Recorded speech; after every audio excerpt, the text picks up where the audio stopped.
Vamos para cima, pessoal. Professor Ritson Lucas na área. Agora nós vamos começar a estudar o tema pessoas jurídicas.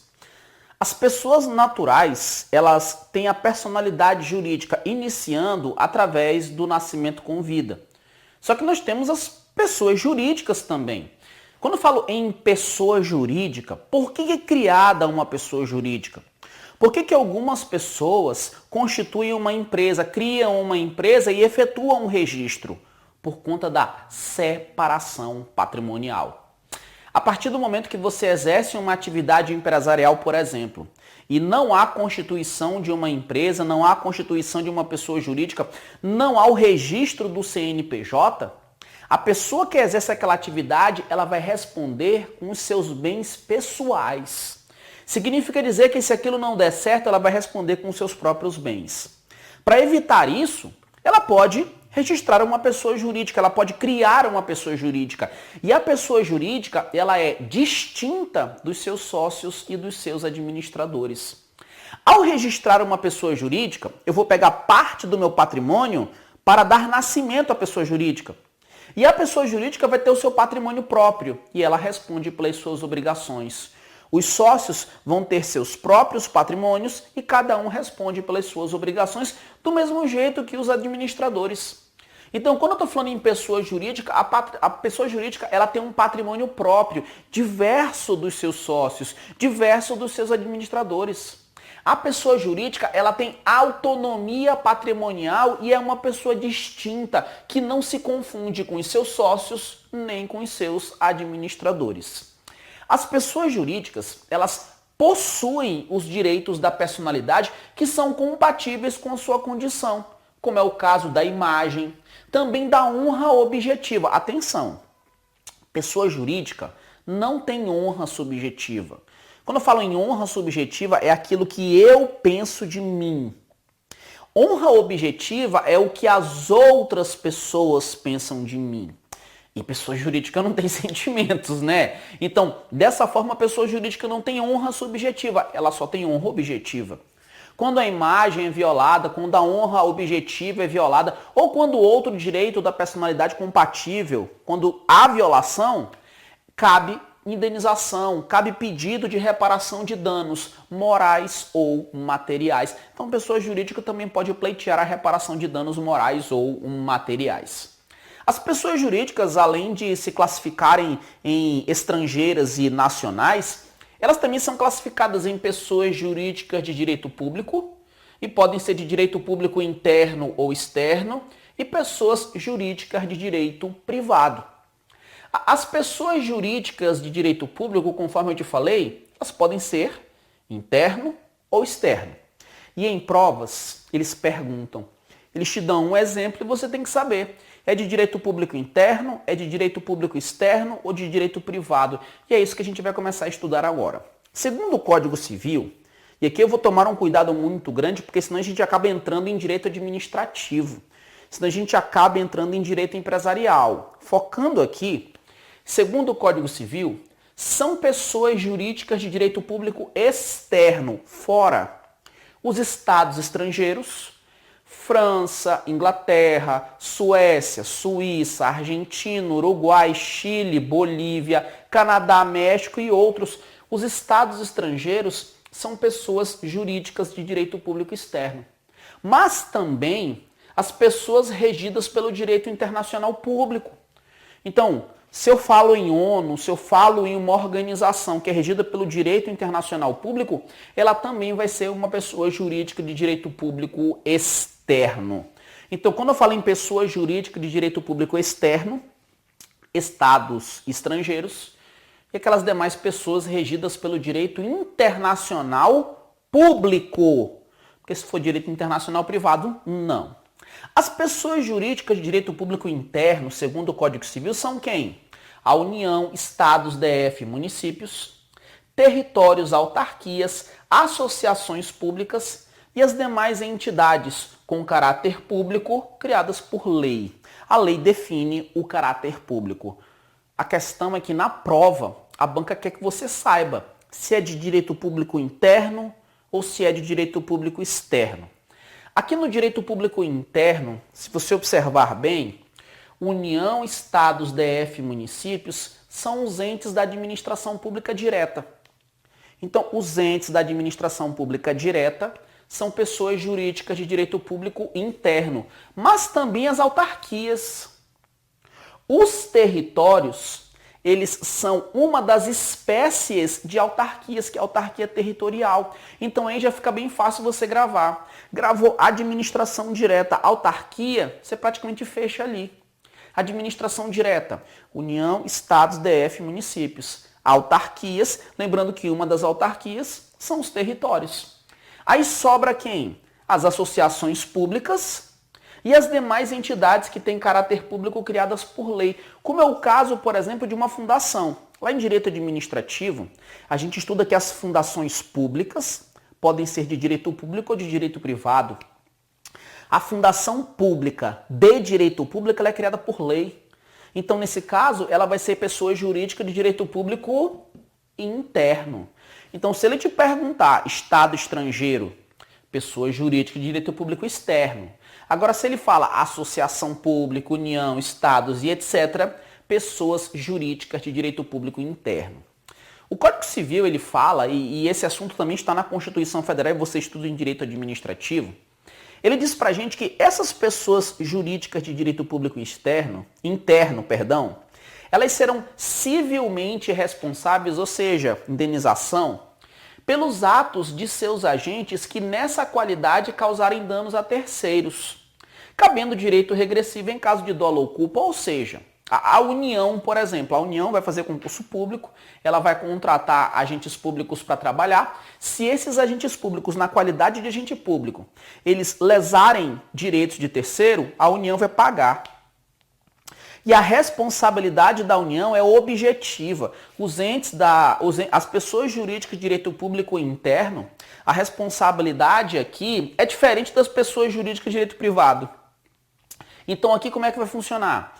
A pessoa jurídica de direito público interno paga, e aí depois dela pagar, ela vai chegar com o servidor e falar, vem cá, agora você vai devolver o prejuízo que eu tive. Só que esse regresso, essa ação regressiva, vai ser somente em caso de dolo ou culpa. Ou seja, aquele agente, ele só vai ter que ressarcir, ele só vai ter que responder em face da pessoa jurídica de direito público interno de forma regressiva, se houver prova de dolo ou culpa. Porque se não houver prova de dolo ou culpa em relação a ele, a pessoa jurídica de direito público interno fica com um rombo. Agora, muito cuidado. Essa responsabilidade aqui são para as pessoas jurídicas de direito público interno. Porque as pessoas jurídicas de direito privado, a responsabilidade delas é diferente. Tá? Então a gente tem responsabilidade civil, que é uma parte específica, né, do Código Civil. Então a responsabilidade das pessoas jurídicas de direito privado ela é diferente. Não é desse jeito aqui não. Então essa responsabilidade civil é para as pessoas jurídicas de direito público interno. Quando eu falo em pessoas jurídicas de direito privado, elas são regidas aqui pelo Código Civil. As pessoas jurídicas de direito público interno, você vai estudar lá em direito administrativo, você vai estudar em leis especiais, mas as pessoas jurídicas de direito privado, elas são regidas pelo Código Civil. E ainda que eu tenha uma pessoa jurídica de direito público, que a lei deu estrutura de direito privado, e se a lei deu estrutura de direito privado, ela é de direito privado. Como é o caso da Sociedade de Economia Mista e Empresa Pública. Sociedade de Economia Mista e Empresa Pública, apesar de pertencerem à administração pública indireta, são pessoas jurídicas de direito privado. E as pessoas jurídicas de direito privado são as associações. Rilu, aqui também tem associação. Cuidado. A associação pública é pessoa jurídica de direito público interno. Agora, se ele coloca na prova só associação, ponto, é de direito privado. As sociedades, as fundações também são de direito privado. Rilu, mas no direito administrativo, cuidado.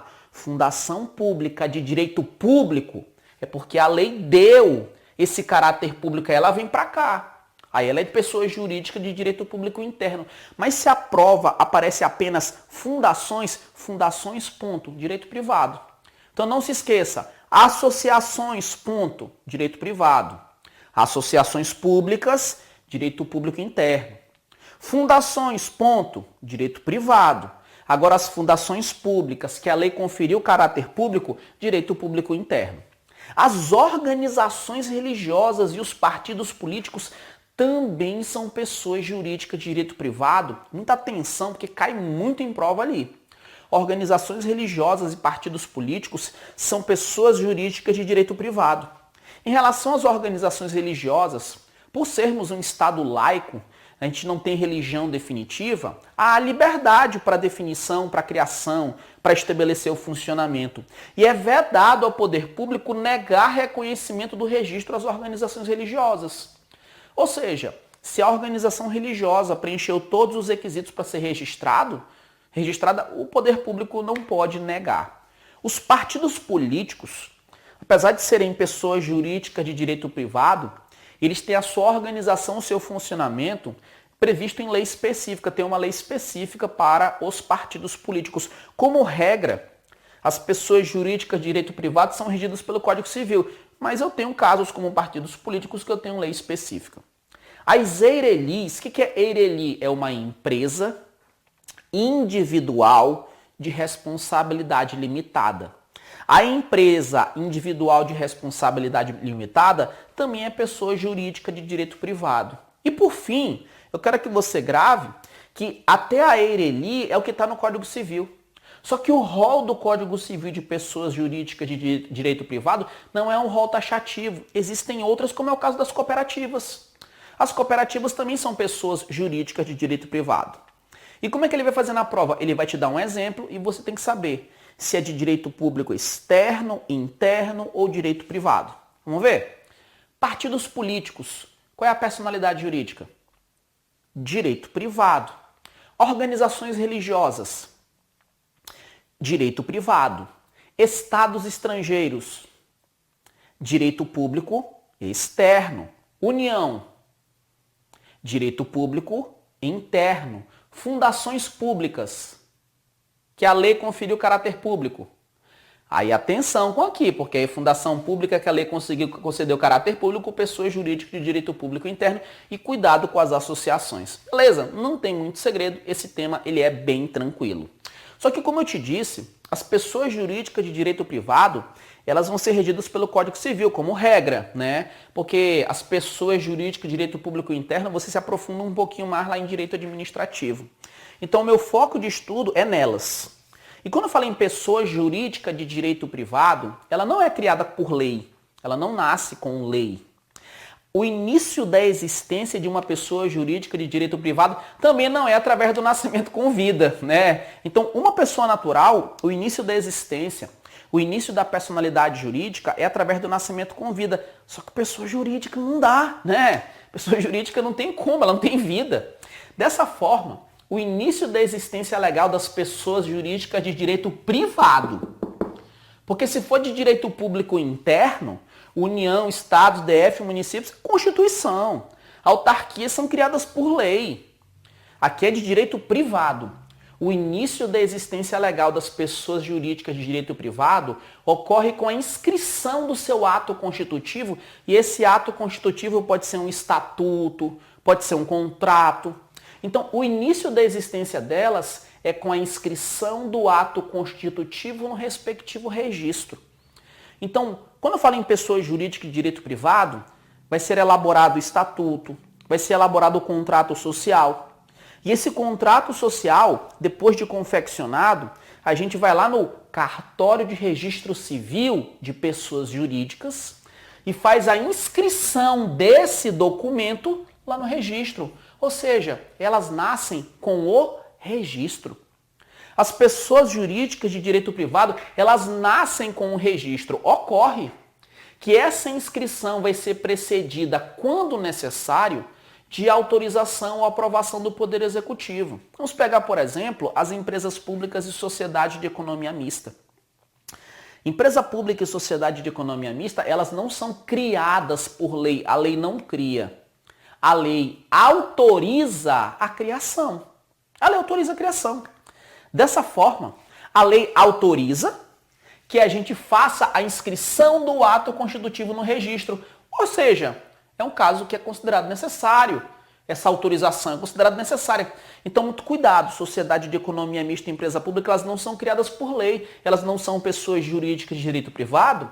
Então, elas vão nascer através de um ato de direito privado, que é a inscrição do ato constitutivo no respectivo registro. E é evidente que com o passar do tempo, uma pessoa jurídica de direito privado, ela vai ter algumas alterações no seu ato constitutivo, no estatuto, no contrato social, que seja. Por exemplo, sai sócio, entra sócio, diminui cota, aumenta a cota, sai administrador. Então, essas alterações, todas essas alterações precisam ser averbadas nesse respectivo registro. Registrei, a pessoa jurídica nasceu. As alterações que ocorrerem, tem que estar tudo sendo averbado lá. Além disso, esse registro, ele tem alguns requisitos que estão lá no artigo 46. Então, o artigo 46 do Código Civil, eu vou deixar uma coisa clara para você, tem que ler lei seca. Tem que ler lei seca. Acabou o vídeo, ou então no início do vídeo, você tem que ler lei seca. E o artigo 46, ele traz para a gente o que tem que estar nesse registro, o que tem que estar no ato constitutivo para ele ser registrado. Um ponto importante é que esse artigo 46, ele traz requisitos. O que vai acontecer se for realizada a inscrição do ato constitutivo de uma pessoa jurídica de direito privado e tiver defeito? Tipo assim, algum requisito desse artigo 46 não foi preenchido, está faltando alguma coisa? Na hipótese de defeito do ato constitutivo da pessoa jurídica de direito privado, eu vou ter o direito de anular. A pessoa interessada tem o direito de anular no prazo de 3 anos, sob pena de decadência, a contar da publicação da inscrição. Então, olha só, eu fiz a inscrição do ato constitutivo de uma pessoa jurídica de direito privado. E a partir do momento que eu fiz a inscrição, preenchi todos os requisitos, o cartório vai publicar. A contar da publicação, se eu verificar que tem defeito no ato constitutivo, os interessados têm 3 anos para pedir a anulação. Porque se eles não pedirem no prazo de 3 anos, vai ocorrer o quê? A decadência. Agrava esse prazo cai bastante. Uma pessoa jurídica, no seu documento, no seu ato constitutivo, ela precisa definir quem são os seus administradores ou quem é o seu administrador. Tem que ter quem é o administrador. Lu, mas o sócio não é administrador? Depende. Eu posso ter a figura do sócio administrador. Ou então ter um administrador que não seja sócio. Isso pode acontecer. E quando eu falo em administradores, os administradores das pessoas jurídicas de direito privado, eles são definidos nos respectivos atos constitutivos. O estatuto, o contrato vai dizer quem é o administrador. Mudou o administrador, tem que averbar. Ainda tem outra. Os atos desses administradores, exercidos nos limites desses atos constitutivos, obrigam a pessoa jurídica. Porque se eu tenho o documento da pessoa jurídica e lá tem o nome de quem é o administrador e diz o que o administrador pode fazer, ou seja, se o administrador fizer aquilo, o administrador firmou um contrato, assumiu um compromisso e lá no documento está dizendo que ele pode fazer isso, então a pessoa jurídica vai ter que pagar. Porque os atos exercidos pelos administradores nos limites, dentro dos limites previstos nos atos constitutivos, obrigam a pessoa jurídica, por óbvio. Lu, e se a pessoa jurídica não tiver administrador? Pode acontecer dela não ter administrador ou ele vir a faltar. Acontecer uma situação, né? Faltando administrador, o juiz vai nomear um administrador provisório, porque tem que ter um representante. Tem que ter um representante, tem que ter alguém ali, não tem para onde correr. Algumas pessoas jurídicas, elas têm administração coletiva. Cuidado. Quando uma pessoa jurídica tiver administração coletiva, as decisões serão tomadas por mais de uma pessoa. Nesse caso, o Código Civil fala que a pessoa jurídica com administração coletiva, as decisões delas serão tomadas pela maioria de votos dos presentes. Grava isso. Eles dizem que as decisões precisam ser tomadas pela unanimidade, não. Quando eu tenho uma pessoa jurídica de administração coletiva, as decisões precisam ser tomadas pela maioria de votos dos presentes, salvo se o ato constitutivo estabelecer de modo diverso. O ato constitutivo pode estabelecer maioria absoluta, unanimidade, né? Mas a regra é maioria de votos dos presentes. E é evidente que lá na administração da pessoa jurídica eu vou ter a tomada de decisões. E as decisões dessa pessoa jurídica aqui, elas podem ser anuladas. O direito de anular as decisões tem um prazo de 3 anos sob pena de decadência. Quando? Quando a decisão violar a lei, ou quando a decisão violar o estatuto, ou na hipótese de erro, dolo, simulação ou fraude. Grava esse prazo, ele cai. Então, se ele perguntar na prova, teve uma decisão lá na pessoa jurídica de administração coletiva. E essa decisão, ela viola a lei. Essa decisão viola o estatuto. Essa decisão está eivada de erro, está eivada de simulação. Qual é o prazo para anular essa decisão que contém esses vícios? 3 anos sob pena de decadência. A pessoa jurídica, ela teve o seu ato constitutivo escrito no registro, só que tem defeito, tem erro. Qual é o prazo para anular? 3 anos sob pena de decadência. Muito cuidado com esses prazos. Lembrando que o nascimento da pessoa jurídica de direito privado é com a inscrição do ato constitutivo. Se tiver qualquer alteração, a verba também. E quando tiver a dissolução, ou seja, acabou a pessoa jurídica, também tem que registrar lá. No entanto, em caso de dissolução, acabar com a pessoa jurídica de direito privado, ou cassação da autorização de funcionamento, porque se ela não pode mais funcionar, ela vai fechar. Nesses casos de dissolução ou cassação da autorização de funcionamento, ela não vai ter o encerramento automático. Na hipótese de dissolução, fechou as portas. Tu fechou as portas, ela ainda não acabou. Ela vai subsistir para fins de liquidação. Porque fechou as portas e os direitos dos trabalhadores, e os contratos firmados, e os fornecedores. Espera lá. Mas eu não quero, mas espera lá. Ela vai continuar existindo para fins de liquidação. Para verificar o que eu estou devendo, o que eu tenho, tudinho. Quando encerrar a liquidação, é que eu posso dar baixa do registro da pessoa jurídica. E esse ponto aqui, ele não cai, ele despenca. Não se esqueça.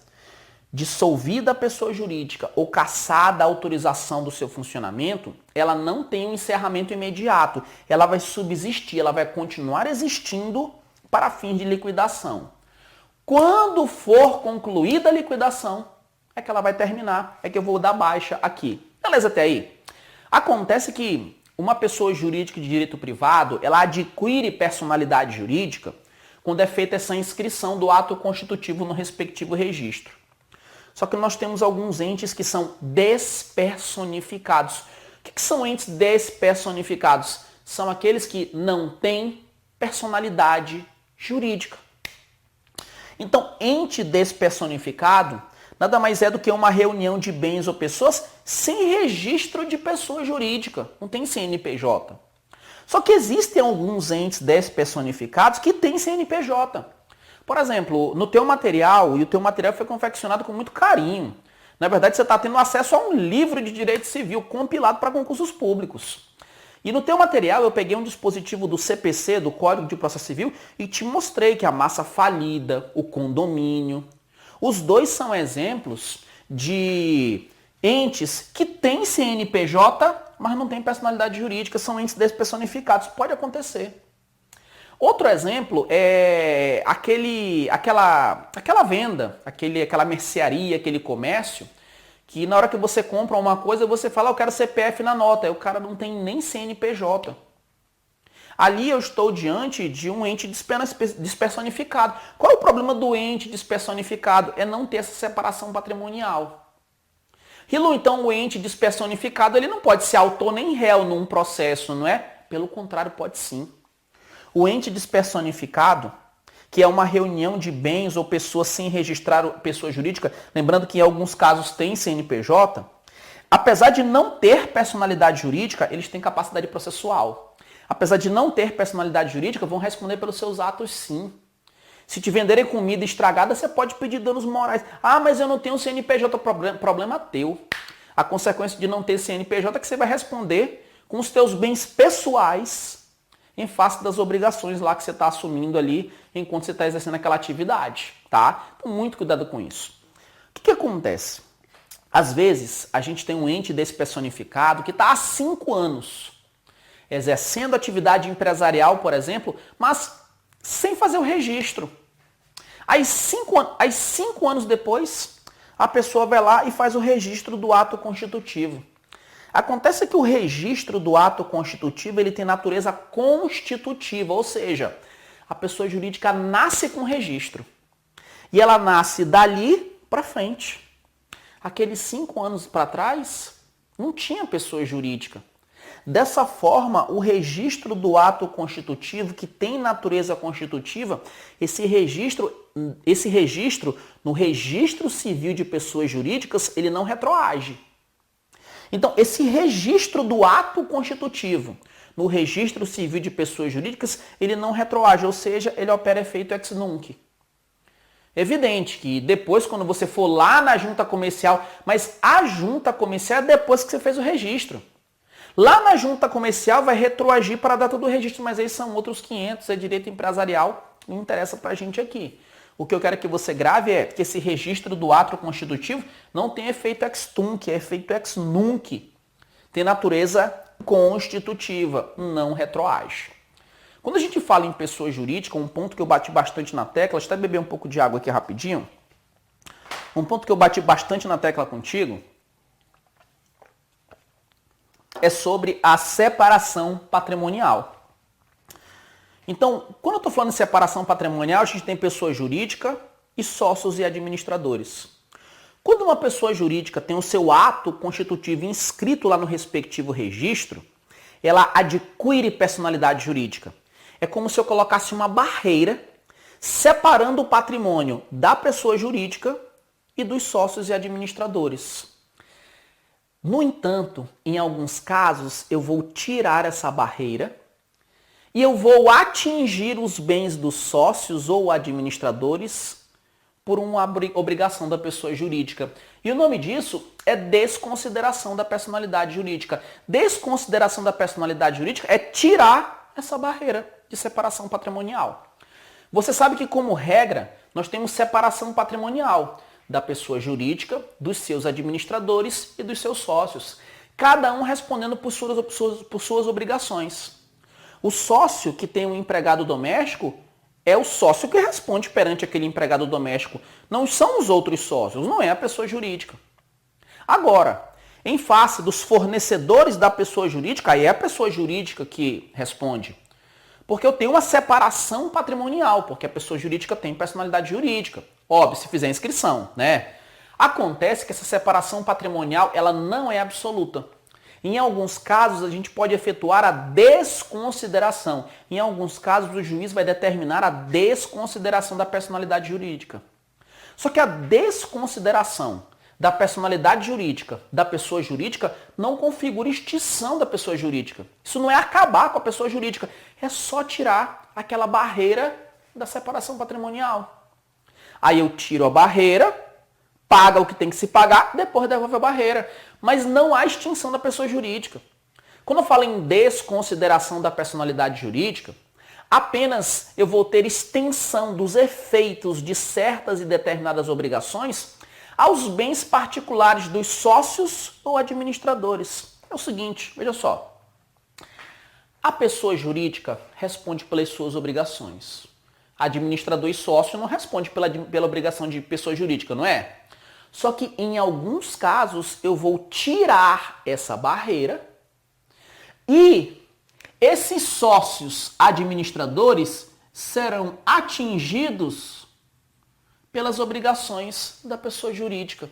Ou seja, eu estou estendendo umas obrigações da pessoa jurídica aos sócios e administradores, aos bens particulares deles. Isso é desconsideração da personalidade jurídica. Mas é evidente, eu não vou atingir todos os sócios, todos os administradores, eu só vou atingir aquele sócio que praticou o abuso, aquele administrador que praticou o abuso. Mas quando que eu vou tirar a barreira? Em que hipóteses que eu vou tirar essa barreira? Aí depende. Se for uma relação consumerista, aí eu vou olhar o Código de Defesa do Consumidor, se for uma relação de trabalho, se for uma relação... Para a gente aqui interessa o Código Civil. O Código Civil estabelece ali no artigo 50 quais são os requisitos.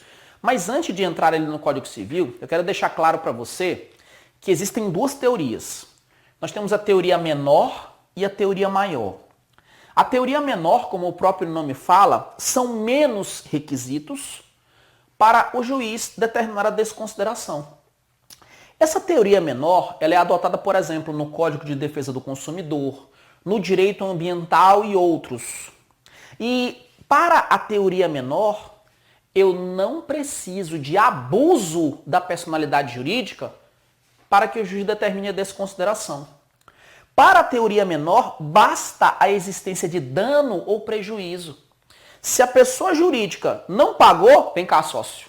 Ah, mas eu não fiz nada. Então, para a teoria menor, não há necessidade de prova do abuso da personalidade jurídica. Para a teoria menor, que precisa de menos requisitos, basta o dano ou prejuízo, que é a teoria adotada pelo Código de Defesa do Consumidor e pelo direito ambiental também. Mas o nosso Código Civil, no seu artigo 50, não adotou a teoria menor, ele adotou a teoria maior. A teoria maior, como o próprio nome fala, eu preciso de mais requisitos. Não basta o dano, não basta o prejuízo. Não basta a mera insolvência. Não basta o encerramento irregular da pessoa jurídica. Não basta a dissolução da pessoa jurídica. A dissolução da pessoa jurídica por si só não é causa de desconsideração, porque eu preciso de mais requisitos. E quais requisitos são? O abuso da personalidade jurídica. Então, teoria menor não precisa do abuso. Teoria maior, adotada pelo Código Civil, precisa do abuso da personalidade jurídica. E o que é o abuso da personalidade jurídica? Esse abuso ele ocorre quando houver desvio de finalidade ou confusão patrimonial. O desvio de finalidade ele vai se caracterizar quando for praticado para lesar credores ou para praticar atos ilícitos. Então, no ato constitutivo da pessoa jurídica tem a finalidade dela e ela começa a desviar da sua finalidade para praticar atos ilícitos. Ela começa a desviar a sua finalidade para fraudar credores, para não pagar o povo. Aí, nesse caso, isso é abuso da personalidade jurídica. Isso é abuso. Toma muito cuidado, porque é evidente que uma pessoa jurídica ela pode ampliar o seu âmbito de atuação. Eu posso começar a mexer com mais atividades. Então, a simples ampliação das suas atividades, das suas finalidades, não é desvio de finalidade. O desvio de finalidade é quando eu quero lesar credor, quando é para praticar ato ilícito. Então, não confunda. Só utilizar o bom senso que você não erra. Então, para a teoria maior, tem que ter abuso da personalidade jurídica. Para a teoria maior, a dissolução da pessoa jurídica por si só não é suficiente. Eu preciso do abuso. Para a teoria maior, a mera insolvência e o encerramento irregular não é suficiente, eu preciso do abuso. E esse abuso vai ocorrer quando houver desvio de finalidade ou confusão patrimonial. Nesses casos, o juiz, a requerimento da parte ou do Ministério Público, quando couber a atuação dele, ele vai determinar que certas e determinadas obrigações sejam estendidas aos bens particulares dos sócios ou administradores. Acontece que o Código Civil ele também reconhece a existência da desconsideração inversa. Ora, eu te falei o que é desconsideração. Eu vou estender os efeitos de obrigações da pessoa jurídica aos administradores e sócios. Agora, vamos imaginar a hipótese de confusão patrimonial. Eu tenho uma conta corrente que lá tem dinheiro do sócio e da pessoa jurídica. E eu não sei de quem é o dinheiro. Se é do sócio, eu não sei. Está uma confusão. Então, nesse caso, eu posso fazer desconsideração. Só que também cabe a desconsideração inversa, em que eu vou ter o contrário, em que o sócio assume uma obrigação, o administrador assume uma obrigação, e o que vai acontecer? A pessoa jurídica ela vai responder por obrigações do sócio. Essa é a desconsideração inversa. Isso pode acontecer, óbvio, quando estiverem preenchidos os requisitos. Por fim, vamos falar aqui da teoria ultra vires, que ela está prevista no artigo 47. Não fica com medo desse nome não, que é tranquilo. Tranquilo. Se a prova vier fácil, você vai fechar a prova. Se a prova vier difícil, você vai fechar a prova. Quando eu falo em teoria ultra vires, ultra é fora dos limites. Intra vires dentro dos limites. O que nós estudamos? A gente aprendeu que os atos praticados pelos administradores nos limites previstos no ato constitutivo, obrigam a pessoa jurídica. Ou seja, os atos intravires dentro dos limites obrigam a pessoa jurídica. A pessoa jurídica vai responder. Mas Os atos ultra vires, os atos fora dos limites, não. Então, os atos dos administradores nos limites obrigam a pessoa jurídica. Fora dos limites, não obrigam. Só que a nossa jurisprudência, ela definiu que em relação aos terceiros de boa-fé, que contratam com o administrador da pessoa jurídica, que exorbita dos seus poderes, nesse caso aqui, o terceiro de boa-fé, se você vai chegar numa empresa, você vai fazer um contrato, você vai comprar algo, você vai vender algo, e tem um administrador, a empresa colocou aquela pessoa como administrador, você vai presumir que aquela pessoa tem poderes para praticar o ato. Só que vamos imaginar que ela não tenha. Aí eu te pergunto, toda vez que você vai numa empresa, você chega lá, deixa eu ver o contrato social da empresa, deixa eu ver se está tudo para ver se pode. Você não faz isso. Você vai na boa fé, que aquela pessoa está ali, está com a farda, está tudo bonitinho, está escrito que ele é administrador. Então, o terceiro de boa fé, que contrata com o administrador, que está exorbitando os poderes definidos no ato constitutivo, nesse caso, a pessoa jurídica continua responsável. Ela continua responsável por conta da boa-fé objetiva dessa pessoa e por conta da teoria da aparência. Ora, a aparência qual que é? Que a pessoa tem poderes. E a pessoa jurídica ela tem que assumir as responsabilidades por ter nomeado aquela pessoa ali. Nesse caso, a pessoa jurídica vai continuar sendo responsável. Então, nós estudamos que as pessoas jurídicas têm patrimônio próprio, elas têm autonomia patrimonial e elas não se confundem com os seus sócios nem com os seus administradores. Elas possuem os direitos da personalidade compatíveis com sua condição, como é o caso da imagem, honra objetiva, reparação de danos e outros. As pessoas jurídicas podem ser de direito público interno ou externo e de direito privado. São pessoas jurídicas de direito público externo os estados estrangeiros e aquelas regidas pelo direito internacional público. São pessoas jurídicas de direito público interno a União, Estados, DF, municípios, territórios, autarquias, associações públicas e as demais com caráter público criadas por lei. As pessoas jurídicas de direito público interno são civilmente responsáveis pelos atos dos seus agentes, que nessa qualidade causarem danos a terceiros, cabendo direito de regresso em caso de dolo ou culpa. São pessoas jurídicas de direito privado as associações, sociedades, fundações, organizações religiosas, lembrando que é vedado ao poder público negar reconhecimento do registro, os partidos políticos que são regidos por lei específica, as EIRELIs, empresas individuais de responsabilidade limitada, cooperativas e outros. O início da existência legal das pessoas jurídicas de direito privado ocorre com a inscrição do ato constitutivo no respectivo registro, sendo precedida, quando necessário, de autorização ou aprovação do Poder Executivo. Todas as alterações precisam ser averbadas no registro. O defeito no ato constitutivo da pessoa jurídica de direito privado pode ser anulado no prazo de 3 anos sob pena de decadência contados da publicação da inscrição. Os administradores são definidos nos atos constitutivos e os atos exercidos nos limites intravires obrigam a pessoa jurídica. Faltando administrador, o juiz nomeia um administrador provisório. As decisões das pessoas jurídicas com administração coletiva serão tomadas pela maioria de voto dos presentes, salvo se o ato constitutivo estabelecer de uma forma diversa. O direito de anular as decisões é no prazo de 3 anos sob pena de decadência, nas hipóteses de violação da lei, estatuto, erro, dolo, simulação ou fraude. A dissolução ou cassação da autorização de funcionamento da pessoa jurídica ela não configura automaticamente a extinção da pessoa jurídica, porque a pessoa jurídica vai subsistir para fins de liquidação. Só depois da liquidação que ela acaba. Os entes despersonificados são reuniões de bens ou pessoas sem registrar pessoa jurídica. Em alguns casos tem CNPJ, como é o caso da massa falida e do condomínio. Os entes despersonificados, eles têm capacidade processual, mas não têm personalidade jurídica. Podem ser autores ou réus, mas não têm personalidade jurídica. O registro do ato constitutivo tem natureza constitutiva, opera efeito ex nunc.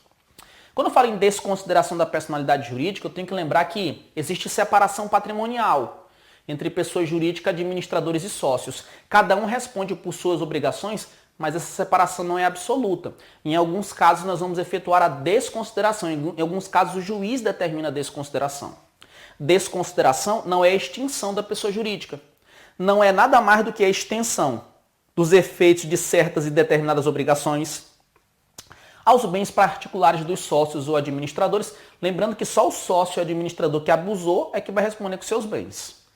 Para a teoria maior, prevista no CDC, no direito ambiental e outros, basta o dano ou prejuízo para atacar os bens dos sócios ou administradores. Não há necessidade do abuso da personalidade civil, jurídica.